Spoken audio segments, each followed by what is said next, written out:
आओ उल्लू पीछे पीछे, ए को छोड़ो बीची बीची। जी हाँ, ये आपकी ट्रिक है स्वर को याद करने की। जो जीवा के उच्चारण स्थिति के आधार पर जो स्वर को डिवाइड किया गया है 3 भागों में, अग्र मध्य और पश, ये उसी की ट्रिक है। आओ उल्लू पीछे पीछे, ए को छोड़ो बीचे बीचे। ठीक है, ए कहाँ छोड़ा है इन्होंने? ए को छोड़ा है इन्होंने बीच में, तो ए कहाँ जाएगा? ए आ जाएगा मध्य स्वर में। ठीक है, आओ उल्लू पीछे पीछे, तो आओ है ना, तो ये आ है, आ ओ उल्लू उ ओ, ये हो गए आपके पश्च स्वर। जो बचा, क्या बचा स्वर में आपका? बचा है ई, ए और ए। ये कैसे हो गए? ये हो गए अग्र स्वर। जी हाँ, आज हम आपको इसी ट्रिक से, ऐसी ही नई नई ट्रिक से आपको वर्णमाला याद कराने वाले हैं, इसलिए आप लास्ट तक बन रहे। मैं निकेता चौधरी आप सभी का स्वागत करती हूं आपके अपने YouTube channel teach with Niketa में।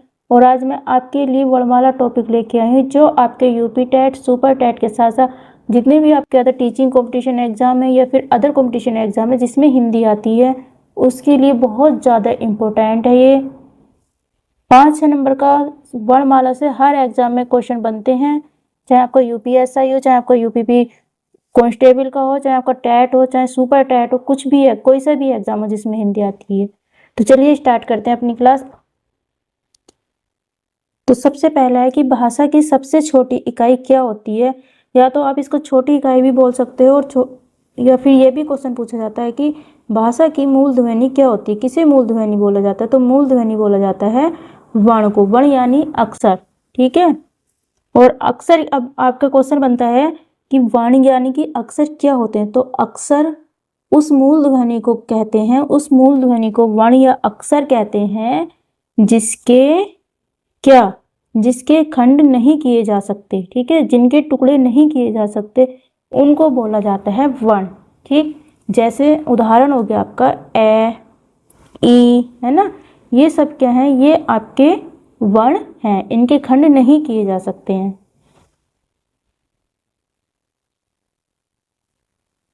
नेक्स्ट है आपका कि वर्णमाला क्या होती है? तो वर्णों के व्यवस्थित उच्चारण समूह को, वर्णों के अक्षरों के व्यवस्थित उच्चारण समूह को क्या बोला जाता है? वर्णमाला कहा जाता है। और वर्णमाला में जो मूल संख्या है वर्णों की कितनी होती है? वो आपकी 52 है। अब आप सोच रहे होगे कि 52 कैसे है ना? तो 52 ऐसे है, हम बताते हैं। 52 जो है वर्णमाला की संख्या होती है वर्णों की। इसमें क्या होता है? ये आपके 11 स्वर होते हैं। ठीक है, कितने स्वर होते हैं हमारे? 11 स्वर होते हैं। 25, आप व्यंजन देखें तो 25 स्पर्श व्यंजन होते हैं इसमें। कितने? 25 स्पर्श व्यंजन होते हैं। 4 इसमें ऊष्म व्यंजन होते हैं, 4 इसमें संयुक्त व्यंजन होते हैं, और 4 ही इसमें होते हैं अंत्यस्थ व्यंजन। ठीक, 4 इसमें अंत्यस्थ व्यंजन होते हैं। 11 स्वर हो गए, 25 स्पर्श व्यंजन हो गए, 4 ऊष्मी व्यंजन, 4 अंत्यस्थ व्यंजन, और 4 हो गए आपके संयुक्त व्यंजन। और 2 होते हैं इसमें, 2 होते हैं द्विगुण, द्विगुण व्यंजन होते हैं, और 2 होते हैं अयोगवाह। ठीक है, अयोगवाह होते हैं। अगर अयोगवाह क्या होते हैं? जो ए और अह होता है ये आपके अयोगवाह होते हैं। और द्विगुण क्या होते हैं? द्विगुण होते हैं, इनका यूज कम किया जाता है। तो ये अगर आप इनका ऐड करोगे इनको, तो ये कितने बनेंगे? इनका टोटल आएगा 52। तो इस तरह से वर्णमाला को डिवाइड किया गया है 11 स्वर में, 25 स्पर्श व्यंजन, 4 ऊष्मी व्यंजन, 4 संयुक्त व्यंजन, 4 अंत्यस्थ व्यंजन, और 2 द्विगुण व्यंजन, और 2 अयोगवाह इसमें होते हैं। तो टोटल जो वर्णमाला के समूह होते हैं, वर्णों की जो संख्या होती है वो 52 होती है। ठीक, अब अगर आगे बात करें मूल वर्ण यानी कि उच्चारण के इस आधार पर। ठीक है, मूल वर्णों की संख्या, क्वेश्चन बनता है कि हिंदी में मूल वर्णों की संख्या कितनी होती है? तो हिंदी में मूल वर्णों की संख्या कितनी होती है? 45 होती है।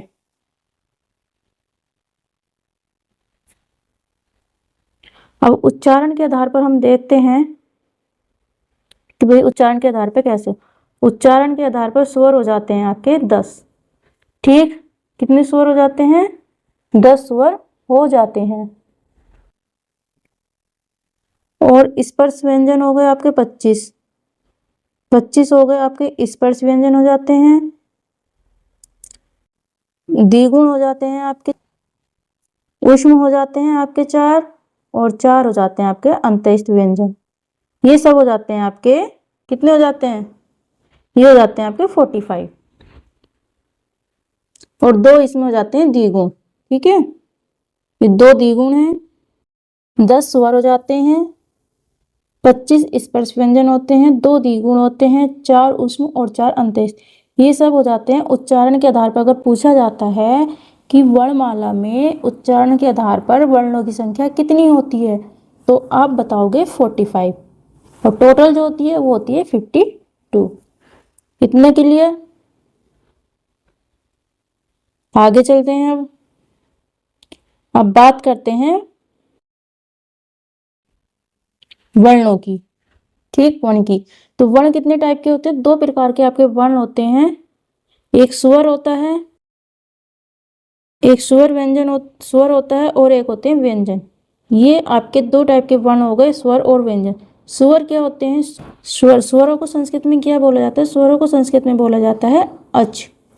अब स्वर की डेफिनेशन क्या होती है, स्वर क्या होते हैं कि जिन वर्णों का उच्चारण स्वतंत्र रूप से किया जाता है वे क्या कहलाते हैं, वे स्वर कहलाते हैं। मतलब जिन वर्णों के उच्चारण में क्या अन्य किसी वर्ण की सहायता नहीं ली जाती, कोई अन्य वर्ण है इसकी हेल्प नहीं ली जाती है, तो उनको बोला जाता है स्वर। जो स्वतंत्र रूप से बोले जाते हैं, जिन वर्णों का उच्चारण स्वतंत्र रूप से किया जाता है वे स्वर कहलाते हैं।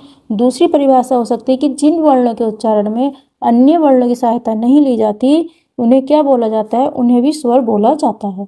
और हिंदी में स्वरों की संख्या होती है 11। कौन कौन से होते हैं, ए, आ, ई, ई, उ, ऊ, री, ए, ऐ, ओ, ओ। ये कितने हो गए, ये हो गए आपके 11 स्वर। ठीक है,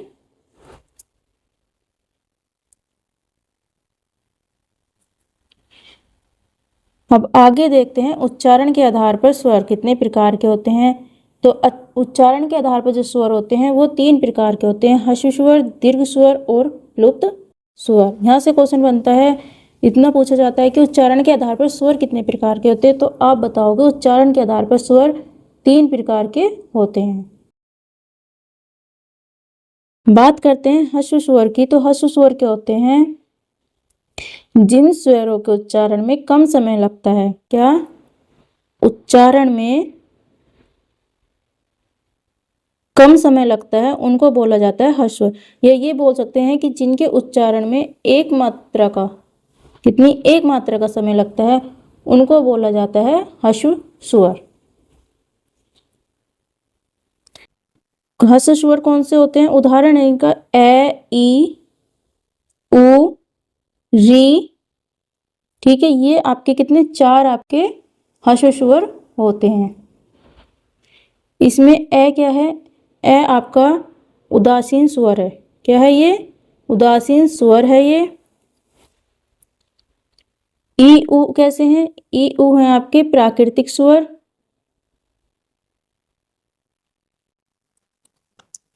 ए आपका उदासीन स्वर है, ई, उ ये आपके प्राकृतिक स्वर हैं। और री कैसा है, री आपका, ये आपका मूल स्वर है। इतना क्लियर। ठीक, तो ह्रस्व स्वर क्या होगा कि जिन के उच्चारण में कम समय यानी कि एक मात्रा का समय लगता है उनको ह्रस्व स्वर बोला जाता है। ए, ई, उ, ए, ई, उ, री, ये आपके हो गए ह्रस्व स्वर। ये भी आपको याद रखना कि ए उदासीन स्वर होता है, ई, उ प्राकृतिक होते हैं, और री आपका मूल स्वर होता है। ठीक, अब आगे है कि दीर्घ स्वर क्या होते हैं। तो जिनके उच्चारण में अधिक समय लगता है, क्या, जिनके उच्चारण में समय क्या लगता है, अधिक लगता है, उनको दीर्घ स्वर बोला जाता है। या फिर जिनके उच्चारण में दो मात्रा का स्वर लगता है, दो मात्रा का समय लगता है, उनको दीर्घ स्वर बोला जाता है। ठीक, अब कौन कौन से होते हैं एक बार उनको देख लेते हैं।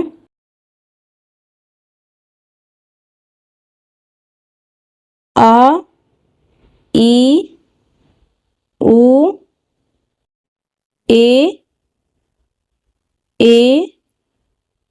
ओ और औ।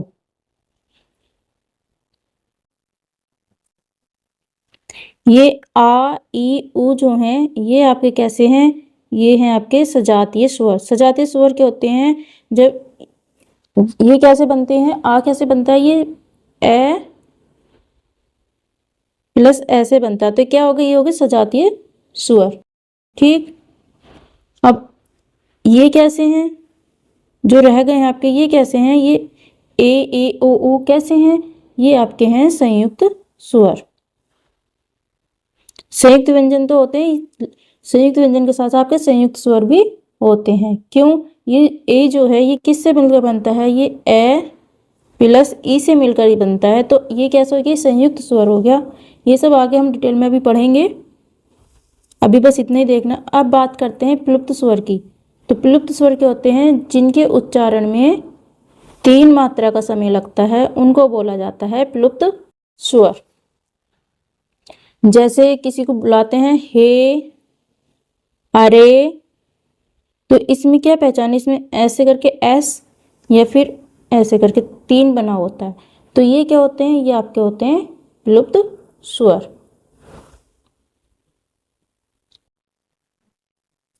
और इसके साथ साथ जो होते हैं 2 अयोगवा वर्ण जो होते हैं, उनको किन्हीं के साथ रखा जाता है, उन्हें भी स्वर के साथ रखा जाता है।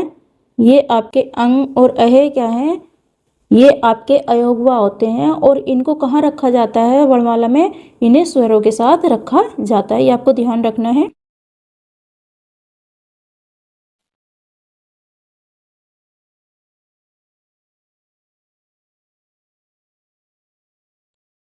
तो आगे है आपका मुख विभाग के आधार पर स्वरों का वर्गीकरण। तो मुख विभाग के आधार पर 4 होते हैं, वर्त, अर्धसंवर्त, विवर्त और अर्धविवर्त। संवर्त स्वर क्या होते हैं, इनके उच्चारण में क्या होता है, इनके उच्चारण में मुख कैसे हो जाता है, मुख हो जाता है संकरा। जब हम बोलते हैं तो मुख संकरा हो जाता है। इनकी संख्या कितनी होती है, इनकी संख्या होती है 4। संवर्त स्वर की संख्या कितनी होती है, 4 होती है। कौन कौन से होते हैं, ई, छोटी ई, बड़ी ई, उ और ऊ, छोटा ऊ, बड़ा ऊ। ये क्या होगा, ये आपके संवर्त स्वर होते हैं। जब इनका उच्चारण करोगे आप, बोल के देखो आप, जब ई बोलोगे, ऊ बोलोगे, तो क्या होगा, मुंह कैसे हो जाएगा, संकरा हो जाता है थोड़ा सा ना आगे को, तो इनको बोला जाता है संवर्त स्वर। अब बात करते हैं अर्ध संवर्त स्वर की। तो इसमें क्या होता है, इसमें मुख क्या होता है, जब इनका उच्चारण करते हैं तो कम संकरा होता है, इसमें अधिक होता है संकरा और इसमें कम होता है। इनकी संख्या कितनी होती है, इनकी संख्या होती है 2, ए और औ। ये आपके होगा अर्ध संवर्त स्वर। अब आगे चलते हैं, आगे बचता आपका विवर्त स्वर और अर्ध विवर्त स्वर, ये 2 बचते हैं। तो मुख विभाग के आधार पर आपके 4 होते हैं।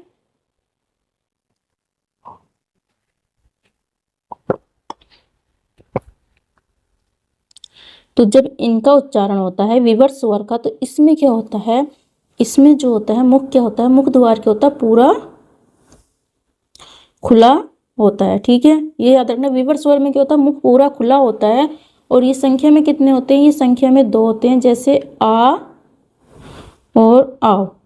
ठीक है, अब अर्ध विवर्त की बात करते हैं। इनमें क्या होता है,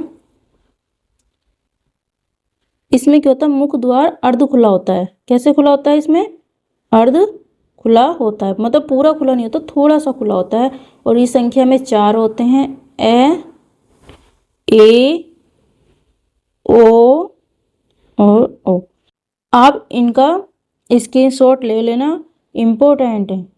ठीक है, ये पूछे जाते सब एग्जाम में आए हुए हैं। और इसके बाद क्या है, जब ये इस क्लास के बाद मैं नेक्स्ट क्लास लेके आऊँगी, वो इसका प्रैक्टिस सेट कराऊंगी वर्णमाला का। ठीक है, और अगर वीडियो आपको पसंद आई, क्लास आपको पसंद आई, तो प्लीज़ लाइक कर देना, शेयर कर देना और चैनल को सब्सक्राइब कर लीजिएगा। इसके बाद हम कराएंगे प्रैक्टिस सेट। अब आता है जीभ के आधार पर स्वर। तो इसमें क्या ट्रिक है, इसमें ट्रिक है आपकी आओ उल्लू पीछे पीछे, ए को छोड़ो बीचे बीचे। तो ए को कहाँ छोड़ा इन्होंने, ए को छोड़ दिया भैया इन्होंने बीच में, तो ये जीभ के आधार पर है। जीभ के आधार पर स्वर कितने हैं, 3 है आपके, अग्र स्वर, मध्य स्वर, पश्च स्वर।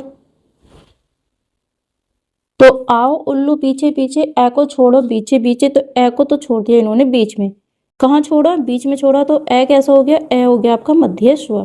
ठीक, अब आओ उल्लू पीछे पीछे, आओ उल्लू पीछे पीछे, इन्होंने कहाँ छोड़ा, उल्लू को पीछे छोड़ दिया, तो पीछे में क्या आ गया, आ ओ उ ऊ और ओ। ये कैसे हो गए, आओ उल्लू पीछे पीछे, ये हो गए आपके पश्च स्वर। अब क्या बचता आपका, अब आपका बच गया ई। ठीक है, ई बच गया है और ए बच गया है, तो ये क्या होगा, ये होगा आपके अग्र स्वर। तो हमने क्या पढ़ा, हमने स्वर पढ़ा है, एक बार रिपीट कर देते हैं। स्वर क्या होते हैं, जिनका उच्चारण स्वतंत्र रूप से होता है और जिनके उच्चारण में अन्य वर्णों की सहायता नहीं ली जाती है, उनको स्वर बोला जाता है। स्वर कितने होते हैं, स्वर 11 होते हैं। हमने स्वर को उच्चारण के आधार पर पढ़ा है, जीभ के आधार पर स्वर पढ़ लिए हमने, मुख विवार के आधार पर पढ़े हैं, ठीक है, उच्चारण के आधार पर पढ़े हैं, ह्रस्व दीर्घ और लुप्त स्वर होते हैं। ठीक है, तो अब आते हैं हम अपने व्यंजन पे।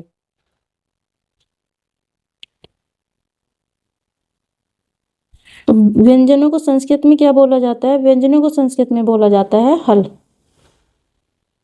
स्वर को संस्कृत में अच बोला जाता है और उस व्यंजन को संस्कृत में हल बोला जाता है। व्यंजन क्या होते हैं, जिन वर्णों का उच्चारण स्वरों की सहायता से किया जाता है।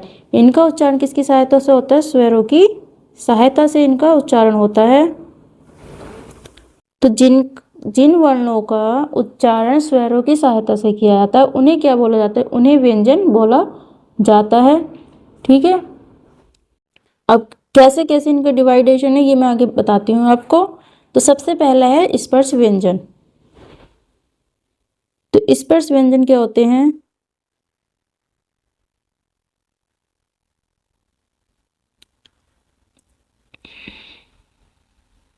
तो स्पर्श व्यंजन क्या होते हैं, स्पर्श व्यंजन का उच्चारण किसी विशेष अंग अर्थात मुख में जीभ के विभिन्न स्थानों पर टकराने से होता है। और स्पर्श व्यंजनों की संख्या कितनी होती है, स्पर्श व्यंजनों की संख्या 25 होती है और इन्हें 5 वर्गों में बांटा गया है। बहुत इंपॉर्टेंट है, इसकी ट्रिक भी मैं आपको बताऊंगी। तो कौन कौन से वर्ग है, पहले वर्ग देखते हैं, कै वर्ग, च वर्ग, ट वर्ग, त वर्ग, पै वर्ग। अगर वर्णमाला पढ़ रहे हो तो पहले वर्णमाला चैप्टर आप पूरा डिटेल में पढ़ रहे हो तो पहले वर्णमाला याद करनी है आपको। और ये वर्णमाला अगर आपको आ गई, वर्णमाला चैप्टर क्लियर हो गया, तो ये आपके संधि में भी बहुत हेल्प करने वाला है। अगर आपको वर्णमाला नहीं आती है, वर्णमाला का चैप्टर आपको क्लियर नहीं है, तो आप संधि में भी बहुत परेशानी होगी, संधि भी क्लियर नहीं कर पाओगे आप अपनी सही से। ठीक है, तो इम्पोर्टेंट है ये। तो कै वर्ग, च वर्ग, ट वर्ग, त वर्ग और पै वर्ग, ये आपके 5 वर्ग होगा। ठीक है, कै च ट त पै। अब देखते हैं कि कितने कैसे कैसे इनको डिवाइड किया गया। ये इधर स्वर है, मैंने स्वर भी रखे हैं साथ में, क्योंकि स्वर का भी उच्चारण स्थान कभी कभी एग्जाम में पूछ लिया जाता है। लेकिन हम व्यंजन पढ़ रहे हैं तो पहले व्यंजन के बारे में देखेंगे और उसके बाद हम स्वर के बारे में देखेंगे। तो पहला क्या है, कै वर्ग। तो कै वर्ग का उच्चारण कहाँ से होता है, कै वर्ग का होता है कंठ से, कंठ यानी कि गले से। ठीक है, बात करते हैं च वर्ग की। तो च वर्ग का उच्चारण कहाँ से होता है, च वर्ग का होता है तालु से। ठीक है, ट वर्ग की बात करते हैं तो ट का होता है मूर्धा से, मूर्धन्य, मूर्धा से। कंठ, तालु, तालु को क्या बोला जाता है, तालु को तालव्य भी बोलते हैं। ठीक है, कंठ, तालु, मूर्धा, मूर्धा यानी इसका जो दूसरा नाम देखोगे आप तो मूर्धन्य होता है। ठीक है, मूर्धन्य इसका दूसरा रूप है। तालु का तालव्य हो गया, मूर्धा हो गया। तय वर्ग की बात करते हैं तो तय वर्ग कहाँ से बोला जाता है, ये दंत से बोला जाता है यानी कि दांतों से। और पै वर्ग की बात करते हैं तो पै वर्ग कहाँ से बोला जाता है, पै वर्ग बोला जाता है ओष्ठ, ओष्ठ यानी कि होठ। ओष्ठ से ये बोला जाता है। क्लियर है। कै वर्ग कंठ हो गया, च वर्ग तालु से हो गया, ट वर्ग मूर्धन्य से हो गया, त वर्ग दंत से हो गया और पै वर्ग आपका ओष्ठ से हो गया। ये त वर्ग आपका दंत से बोला जाता है। ठीक है, ये आपको याद रखना है। इतना क्लियर है। तो कै वर्ग में कौन कौन से वर्ण आते हैं? कै वर्ग में आते हैं कै, खे, गे, ड़, अण। इनमें एक बहुत इंपॉर्टेंट पॉइंट है, वो भी मैं आपको आगे बताऊंगी। मतलब अगर उसको स्किप कर दिया तो 1 नंबर आपका गया। उससे क्वेश्चन बनता है, इससे स्पर्श व्यंजन से क्वेश्चन बनते हैं, बहुत क्वेश्चन बनते हैं यहाँ से। तो कै, खे, गे, ड़, अड़। इसके साथ साथ स्वर कौन से आते हैं इस वर्ग में? कंठ से जो बोले जाते हैं ए, आ, है। ठीक है, ये भी आते हैं। च वर्ग की बात करें तो च, छ, झ, ज, अने। और स्वर की बात करें तो स्वर हो जाएगा ई, ये ई है, डै नहीं है, ये ई है, ई, श, ये भी आपके तालु से बोले जाते हैं। ट वर्ग की बात करते हैं तो ट, ठ, ड, अण। ये आपके मूर्धा से बोले जाते हैं। इसमें ऋषि, श और जो आपके उच्छिप्त व्यंजन थे वो भी आपके कहाँ से बोले जाते हैं? वो ट वर्ग से बोले जाते हैं। ट वर्ग कहाँ से बोला था? ट वर्ग मूर्धा से बोले जाता है। और उच्छिप्त वर्ग जो होते हैं ये भी आपके मूर्धा से बोले जाते हैं। इनका उच्चारण स्थान भी मूर्धा होता है। तो अब बात करते हैं त वर्ग की, जो दंत से बोले जाते हैं त, थ, ध, ध, न। ठीक। और इसमें क्या आता है? स, र, ज। ये आपके दंत से बोले जाती है। पै वर्ग की बात करते हैं तो पै, फै, भै, मै और इसमें उ, ये भी आपके ओष्ठ से बोले जाते हैं। अब आपकी ट्रिक की बात करते हैं। इसमें मैंने जो याद किया था, कैसे मैंने बताया है आपको, कैसे आपको याद करनी है। ट्रिक है इसकी के, टी, एम, द। ठीक। के से हो गया आपका कंठ, टी से हो गया आपका तालु, एम से हो गया आपका मूर्धन्य, द से हो गया दंत और आ से हो गया ओष्ठ। ठीक। के, टी, एम, द, ये आपकी ट्रिक हो चुकी है। ठीक है, इसको नोट कर लेना। के, टी, एम, द, के, टी, एम, द, के, टी, एम, द ऐसा करना। वर्ग क्या? कै, चटे, तै, पे, कै, चटे, तै, पे, कै, चटे, तै, पे, कै, चटे, तै, पे आपके वर्ग हो गए। और ट्रिक हो गई के, टी, एम, द। अगर कै वर्ग की बात की जाती है तो कंठ से बोला जाएगा, के फॉर कंठ हो गया। च वर्ग की बात की जाती है तो तालु से बोला जाता है, टी फॉर तालु हो गया। टी किसकी आवाज़ निकालता है? तय की आवाज़ निकालता है। ट वर्ग की बात की जाए तो मूर्धा से बोला जाता है, तो एम फॉर हो गया मूर्धा। और तय वर्ग की बात की जाए तो ये दंत से बोला जाता है।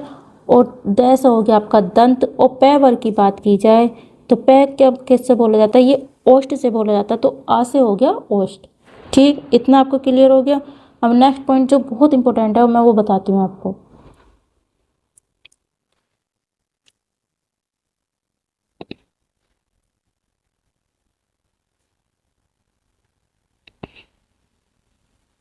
अने, अने,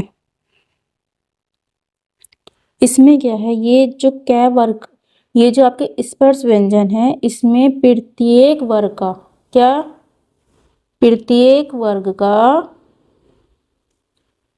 5वां वर्ण जो है, ठीक है, 5वां वर्ण जो है, अगर ये अकेले आते हैं ऑप्शन में, ठीक है, अगर ये अड़ै भी इसमें आएगा,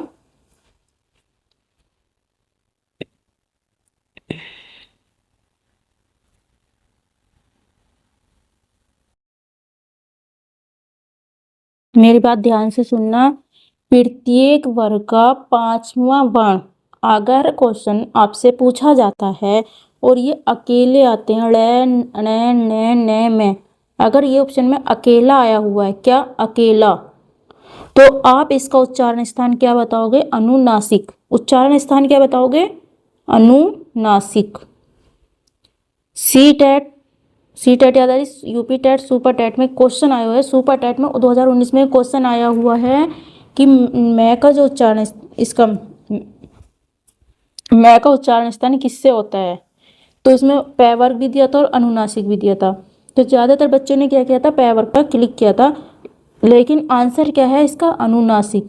अगर ये पूरे आते हैं, जैसे आपका अड़ है ये, है ना, अगर कै, खे, ड़ ये आता है साथ में, इनमें से कोई सा भी, तो आप तो क्या वर्ग से सीधे लगा दोगे। लेकिन अगर अकेले आएंगे, पांचवा वर्ण, प्रत्येक वर्ग का पांचवा वर्ण अगर अकेला ऑप्शन में आएगा तो आप अनुनासिक ही सिलेक्ट करोगे ऑप्शन। ठीक है, इंपॉर्टेंट है। तो मैंने ट्रिक बता दी आपकी, के टी एम द। ठीक, के से कंठ हो गया, क्लियर कर लेना, कोई डाउट हो तो बता देना। टी से क्या हो गया, टी से आपका तालु हो गया, मैं से मूर्धन्य हो गया, द से दंत हो गया और आ से हो गया ओष्ठ। ठीक, ये आपके हो गए स्पर्श व्यंजन।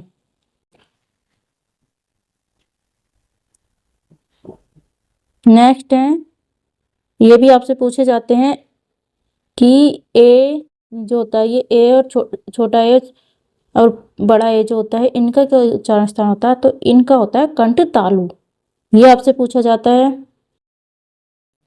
ओ अगर ये आपसे पूछा जाए तो ये इनका उच्चारण स्थान क्या बताओगे, इसका उच्चारण स्थान हो जाएगा कंठोष्ठ। और वह क्या होगा, वह हो जाएगा आपका दंतोष्ठ। ठीक है, वह दंतोष्ठ हो जाएगा, ये कंठोष्ठ हो जाएगा, ये आपका कंठ तालव्य हो जाएगा। ये भी आपको याद रखना है, इंपॉर्टेंट है, मैं ऊपर भी बता चुकी हूँ कुछ। ठीक है, जो रहेगा तो मैंने अब बता दिए हैं स्वर का। अब आ जाते हैं अपने अंत्यस्थ व्यंजन। अंत्यस्थ व्यंजन क्या होते हैं, ये व्यंजन स्वरों और व्यंजनों के बीच रखे जाते हैं। इनका ये भी पूछा जाता है कि अंत्यस्थ व्यंजन जो होते हैं कहाँ, इनका वर्णमाला में स्थान कहाँ है। क्या क्या क्वेश्चन पूछा जाता है कि वर्णमाला में स्थान क्या है इनका, तो अंत्यस्थ व्यंजन जो है स्वर और व्यंजनों के बीच रखे जाते हैं, इसलिए इन्हें क्या बोला जाता है, अंत्यस्थ व्यंजन बोला जाता है। और इनकी संख्या 4 होती है। कौन कौन सी, य र ल व। ठीक, य र ल व इनकी संख्या होती है। नेक्स्ट है ऊष्म व्यंजन।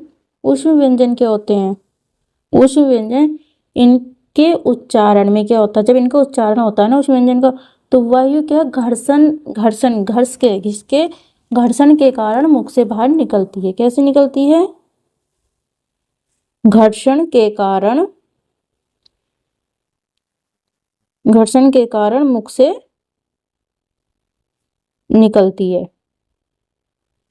तो ऊष्म व्यंजन क्या होते हैं, ये घर्षण के कारण मुख से निकलती है और अन्य वर्णों की अपेक्षा ज्यादा ऊर्जा खर्च होती है। जब हम इनका उच्चारण करते हैं ना उस व्यंजन का, तो मुख से क्या है, वायु क्या है बाहर, घर्षण के कारण वायु क्या है, घर्षण के कारण बाहर निकलती है। वायु घर्षण के कारण मुख से अधिक बाहर निकलती है और इनके उच्चारण में दूसरे वर्णों के उच्चारण की अपेक्षा क्या होती है, ऊर्जा यानी एनर्जी अधिक खर्च होती है, इसलिए इन्हें बोला जाता है ऊष्म व्यंजन। क्या बोला जाता है इन्हें, ऊष्म व्यंजन बोला जाता है। तो ऊष्म व्यंजन की संख्या क्या होती है, ऊष्म व्यंजन की संख्या होती है 4। कौन कौन से होते हैं, श, श, श और है। ये क्या हो गए, ये आपके ऊष्म व्यंजन हो गए हैं। ठीक, बात करते हैं संयुक्त व्यंजन की। तो संयुक्त व्यंजन क्या है, संयुक्त व्यंजन होते हैं जो दो व्यंजनों के मेल से मिलकर बनते हैं, उन्हें बोला जाता है संयुक्त व्यंजन। ये भी 4 होते हैं। कौन कौन से,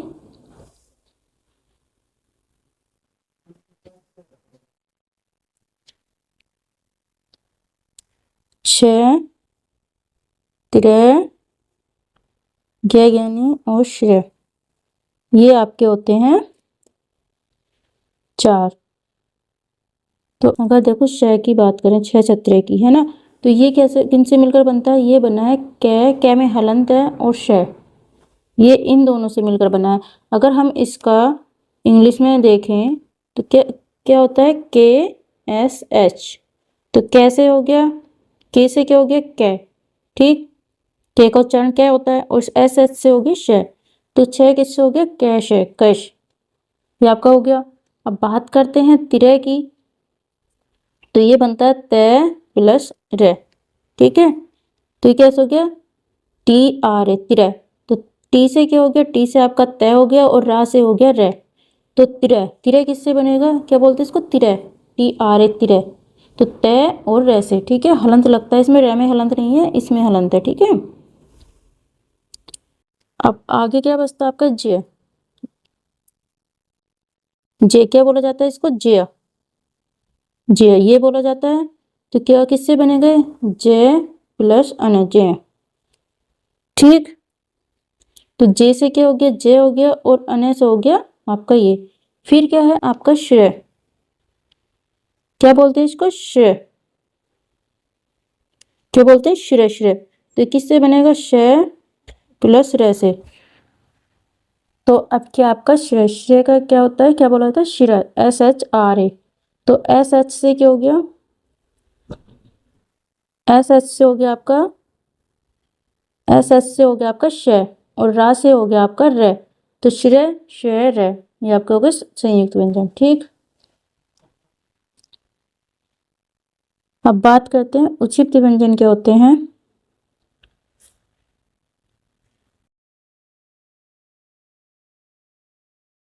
उच्छिष्ट व्यंजन होते हैं आपके दो टाइप के होते हैं।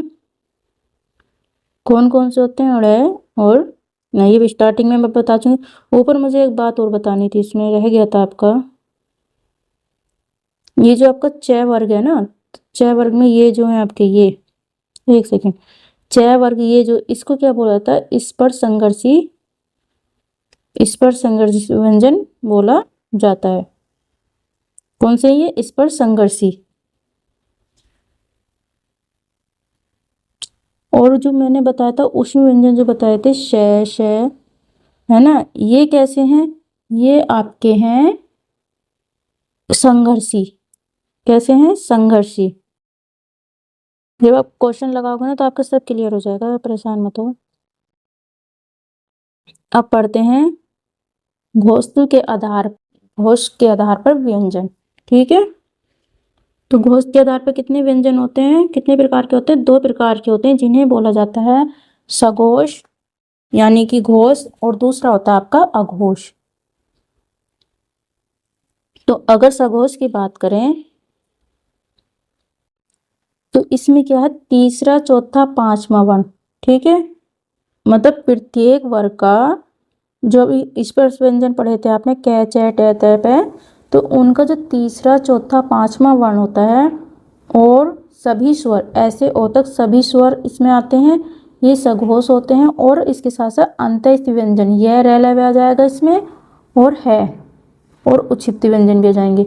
ये क्या होते हैं? ये आपके सघोष होते हैं। और इसमें क्या होता है कि स्वर, जब हम इनको बोलते हैं ना, तो स्वर तंत्रिका में कंपन कम होता है। ठीक है, आपको याद रखना कि सघोष घोष की परिभाषा क्या आती है। जब इन वर्णों का उच्चारण किया जाता है तो स्वर तंत्रिका में कंपन कम होता है। ठीक, तो कौन कौन से हो गए? तीसरा, चौथा, पांचवा वर्ण हो गया प्रत्येक वर्ग का, और सभी स्वर इसमें ऐसे ओतक हो गए, अंतस्थ व्यंजन इसमें हो गए, और है, डे, डे, ये भी इसमें हो गए। ठीक है, तो इनकी संख्या कितनी होती है? इनकी संख्या हो जाएगी 31। सघोष की कितनी हो जाएगी? 31। अगर हम देखें कौन कौन से तीसरा, चौथा वर्ण, अगर कै वर्ग की बात करें तो इसमें क्या हो जाएगा? कै वर्ग में हो जाएगा तीसरा, चौथा, पांचवा, है ना। तो गे, घे, अड़े। चय वर्ग की बात करते हैं तो चय में क्या हो जाएगा? चय, चय में चय वर्ग की बात करें तो जय, झय, अणे। तीसरे वर्ग की बात करते हैं टय वर्ग की, तो डे, ढे, अणे। अब तय वर्ग की बात करते हैं तो उसमें हो जाएगा दे, धे, ने। और पै वर्ग की बात की जाए तो उसमें से कौन से हो जाएंगे? बे, भे, में, और है, और अंत्यस्थ व्यंजन आ जाएंगे इसमें, और आपके स्वर आ जाएंगे। तो ये हो जाएंगे आपके सघोष।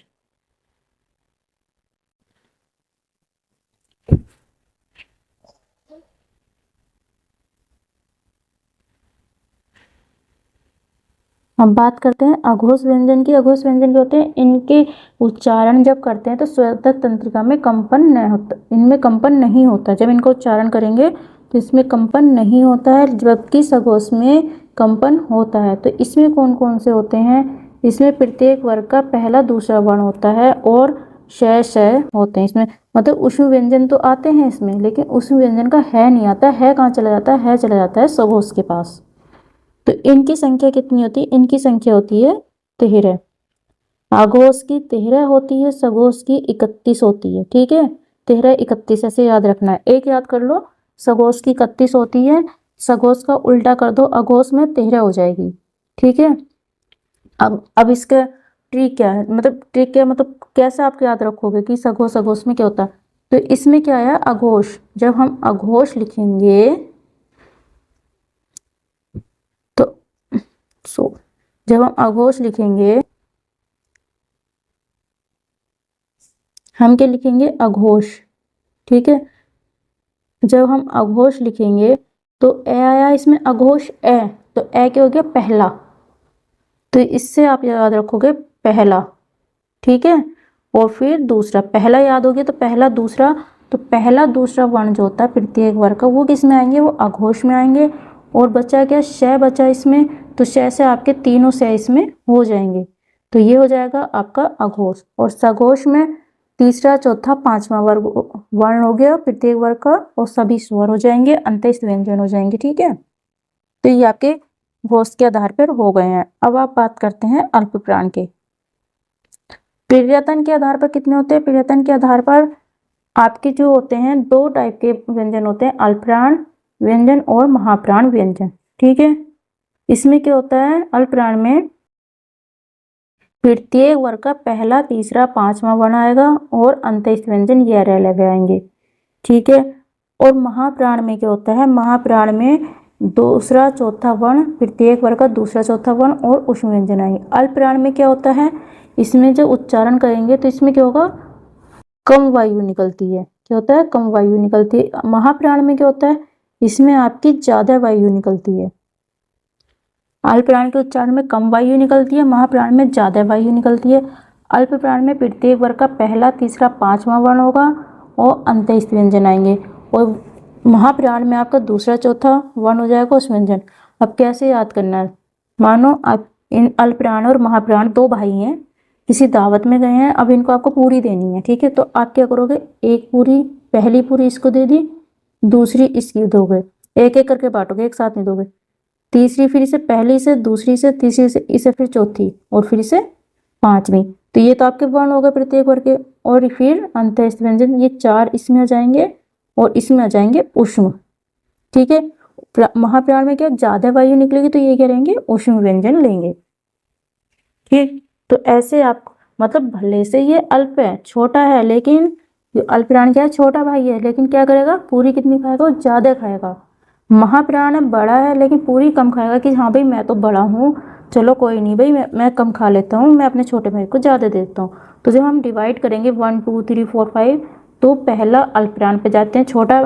छोटा भाई है तो जिद करेगा कि भाई सबसे पहले पूरी तो मैं ही खाऊंगा, तो पहले क्या करेंगे, सबसे पहले पूरी दे दी हमने उसको, अल्प प्राण को, छोटे भाई को। दूसरी दे दी हमने बड़े भाई को, बड़ा भाई बोला ठीक है अब उसको दे दो। तीसरी अल्पप्राण को दे दी, चौथी महाप्राण को दे दी, पांचवी अल्पप्राण को दे दी। ऐसे इनका पूरियों का डिवाइड हो गया। तो ये क्या होगा, प्रत्येक वर्ग के वर्ण हो गए, ये क्या हो गए, वर्ण हो गए। और अल्पप्राण में यह रह यानी कि अंत्यस्थ व्यंजन। अब आप अंत्यस्थ कैसे, ये अल्पप्राण कैसे, ऐसे स्टार्ट है, और अंत्यस्थ व्यंजन भी ऐसे स्टार्ट होते हैं। तो ए और ए ये भाई भाई हो गए, तो अंत्यस्थ और अल्पप्राण ये सेम हो गए, तो अंत्यस्थ व्यंजन आपके अल्पप्राण में आ जाएंगे। और महाप्राण में जो बचे हैं ऊष्म व्यंजन वो आ जाएंगे, जिसमें अधिक ऊष्मा निकलती है उच्चार में। ये आपका हो गया क्लियर। अब ये 2 पॉइंट और हैं, स्पर्श संघर्षी व्यंजन और स्पर्शी व्यंजन। तो च वर्ग का है ये। ठीक है, च वर्ग कहाँ से बोला जाता है, च वर्ग बोला जाता है आपका तालु से। तो ये आपका स्पर्श संघर्षी व्यंजन हो गया। और ऊष्म व्यंजन में से है हटा दो, तो है हटा देंगे तो बाकी कितने बचेंगे, हो जाएंगे आपके स्पर्शी व्यंजन यानी कि संघर्षी व्यंजन। तो गाइस दोस्तों, ये आपका वर्णमाला का टॉपिक था, आपका कंप्लीट हो चुका है, पूरी वर्णमाला आपकी कंप्लीट हो चुकी है। कल मैं इसका प्रैक्टिस सेट लेके आऊंगी। अगर क्लास आपको अच्छी लगी हो तो प्लीज लाइक कर देना और अपने दोस्तों को शेयर कर देना, और चैनल पर पहली बार आए तो प्लीज चैनल को सब्सक्राइब कर दीजिएगा। इसका 1-2 क्वेश्चन मैं आपको दे देती हूँ।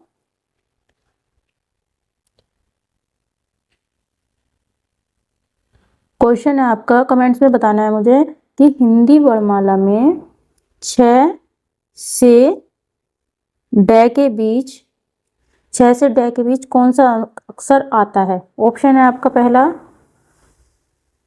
ठ, दूसरा ऑप्शन है अने, तीसरा ऑप्शन है आपका ढ और चौथा ऑप्शन है आपका झ। आपको बताना है इसमें से कौन सा सही है जो छ और ड के बीच में आता है, हिंदी वर्णमाला में कौन सा ठीक बीच में आएगा।